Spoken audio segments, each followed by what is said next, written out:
Iran America जंग में आसमान से बारूद की बारिश बहुत हो चुकी है। अब जमीन पर आमने सामने जंग की तैयारी चल रही है। सीधे तौर पर ईरान को अब अमेरिका चैलेंज मिलने वाला है। ईरान में कभी भी ग्राउंड ऑपरेशन शुरू किया जा सकता है, क्योंकि पेंटागन में हुई इमरजेंसी मीटिंग में ग्राउंड ऑपरेशन शुरू फैसला लेने के संकेत है। नमस्कार, मैं हूं आपके साथ ममता तिवारी और आप देख रहे हैं न्यूज 18 का डिजिटल प्लेटफॉर्म। यूएसएस त्रिपोली भी मध्य पूर्व पहुंच चुका है। ट्रंप को ग्राउंड ऑपरेशन ब्लूप्रिंट ब्रीफ करने की चर्चा है। ट्रंप ग्राउंड ऑपरेशन के लिए ग्रीन सिग्नल दे सकते हैं। 10,000 सैनिक हॉर्मुज में तैनात किए जा सकते हैं और खार्ग आइलैंड पर सबसे पहले कब्जा किया जा सकता है। अभी तक जिस तरह से ईरान ने करारा जवाब दिया है, उससे लग रहा है कि अमेरिका ग्राउंड ऑपरेशन करके फंस सकता है। हो सकता है कि युद्ध 1-2 हफ्ते नहीं बल्कि 1-2 महीने चल सकता है। ईरान के पास 2 साल तक लड़ने लायक सैन्य क्षमता है। उसके पास अभी भी 70% मिसाइल स्टॉक बचा हुआ है, जिसकी तीव्रता से ईरान हमले कर रहा है। वो साफ बता रहे हैं कि ईरान युद्ध को लेकर लंबे वक्त से तैयारी कर रहा था।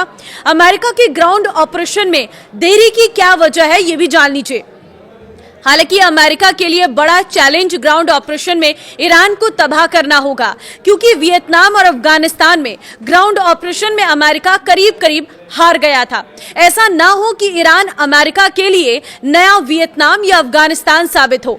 जबकि इस बार ये कहा जा रहा है कि अमेरिका की ग्राउंड ऑपरेशन में देरी इसलिए हुई है क्योंकि वो सोच समझकर पूरी रणनीति के साथ जमीनी जंग में उतरने वाला है, जिससे कम से कम नुकसान हो। यही वजह है कि अमेरिका पहले फारस की खाड़ी में मौजूद ईरान के सैन्य ठिकानों पर कब्जा करेगा, फिर वो आगे बढ़ेगा और इसके लिए पहला टारगेट खार्ग हो सकता है। लेकिन खार्ग तक पहुंचने के लिए हॉर्मुज को पार करना जरूरी है और हॉर्मुज को पार करने का मतलब है पहले समुद्र में भीषण युद्ध। वहां जीत तभी ईरान में घुसकर जमीन पर अमेरिकी सैनिक लड़ पाएंगे। 5 चरणों में शुरू होगा ग्राउंड ऑपरेशन। ट्रंप का यह ऑपरेशन 5G शुरू होने वाला है, यानी 5 चरणों में ग्राउंड ऑपरेशन किया जा सकता है, जिसके लिए यूएसएस त्रिपोली मध्य पूर्व पहुंच गया है। पहले चरण में ईरान कोस्टल लाइन पर मौजूद सैन्य ठिकाने तबाह किए जाएंगे और इसके लिए एंटी शिप मिसाइल सी ड्रोन का इस्तेमाल किया जा सकता है। दूसरे चरण में फारस के द्वीपों का ईरान से कनेक्शन काटा जाएगा, जिसके बाद सभी द्वीपों पर अमेरिका कब्जा कर सकता है। तीसरे चरण में हॉर्मुज स्ट्रेट में लगी सी माइंस हटाई जाएंगी।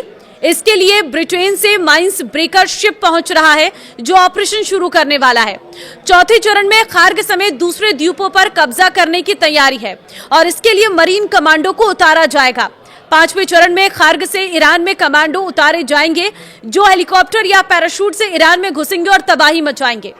तो अमेरिका को टक्कर देने के लिए ईरान की तैयारी। ग्राउंड ऑपरेशन शुरू करने का सीधा सा मतलब है कि अमेरिका हवाई हमलों से ईरान को काबू में नहीं कर पाया, इसलिए जमीनी जंग में उतरकर ईरान की टॉप लीडरशिप खत्म करने की तैयारी है। लेकिन अमेरिका के लिए यह इतना आसान नहीं होगा। अमेरिका के मरीन कमांडो ऑपरेशन को संभालेंगे। एयरफोर्स, नेवी और मरीन कमांडो ज्वाइंट ऑपरेशन करेंगे। सबसे ईरान के मिसाइल स्टोरेज को खत्म किया जाएगा। इसके बाद सैन्य ठिकानों पर कब्जा करने की तैयारी है। जबकि पलटवार में ईरान ने बड़ी तैयारी की है। ग्राउंड ऑपरेशन को लेकर पश्चिमी मीडिया और ईरानी मीडिया के तेवर एकदम अलग है। वॉशिंगटन पोस्ट ने लिखा है कि स्पेशल ऑपरेशन में चिन्हित इलाकों पर कंट्रोल किया जाएगा, जबकि तेहरान पोस्ट ने लिखा है कि जहन्नुम में आपका स्वागत है, आप जिंदा वापस नहीं लौट पाएंगे। इससे संकेत मिल रहा है कि ईरान को अंदाजा है कि अमेरिका कहां हमला कर सकता है। इसी वजह से ईरान ने काउंटर अटैक की पूरी तैयारी की हुई है। ईरान गुरिल्ला युद्ध लड़ने की तैयारी में है, साथ ही सुरंग नेटवर्क का इस्तेमाल करेगा। सबसे अधिक तैनाती द्वीपों पर की जा रही है, जिससे अमेरिका का कंट्रोल ना हो पाए और अमेरिका को ईरान में घेरने के लिए आर्मी बेस ना मिल पाए। और इसके लिए सी ड्रोन और सी माइंस का इस्तेमाल किया जाएगा, जबकि सभी बंदरगाहों और द्वीपों पर मिसाइल लॉन्चर लगा दिए गए हैं। अमेरिका के सामने क्या चुनौती है, ये भी जान लीजिए। अमेरिका के लिए सबसे बड़ी मुश्किल है ईरान की सरहद पर निगरानी रखना, क्योंकि ईरान की कोस्टल लाइन करीब 1500 किलोमीटर लंबी है, जहां सुरंगों का जाल बिछा हो सकता है।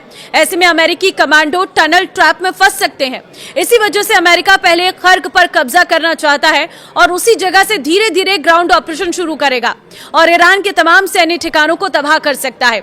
इस बीच हवाई हमले भी जारी रहेंगे, यानी ईरान को 2 मोर्चों पर घेरने की तैयारी है, जिससे अरब देशों पर हमले रुक सके।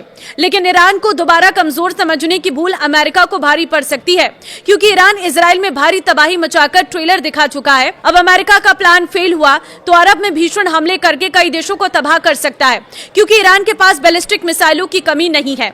और इसी तरह से ईरान अमेरिका युद्ध जो है वो अभी भी लगातार बढ़ता जा रहा है।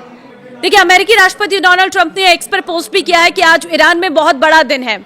अब देखना होगा कि अमेरिकी राष्ट्रपति डोनाल्ड ट्रंप आगे किस रणनीति पर काम करते हैं।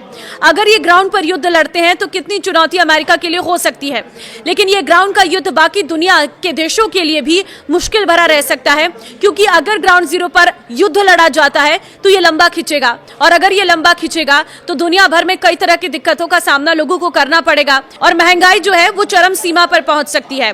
अब ऐसे में देखना ये होगा कि अमेरिका, इजराइल, ईरान का ये युद्ध कहां जाकर खत्म होता है, क्योंकि अभी भी एक एक कर मिसाइलों से हमले लगातार जारी हैं।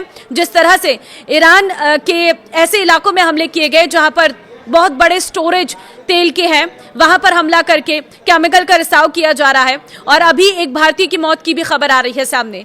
तो ये हमले कहां जाकर रुकेंगे, इस पर सभी की नजरें रहेंगी। लेकिन आपको क्या लगता है, क्या अमेरिका ग्राउंड जीरो पर लड़ाई लड़ेगा? मुझे कमेंट में अपनी राय जरूर दें।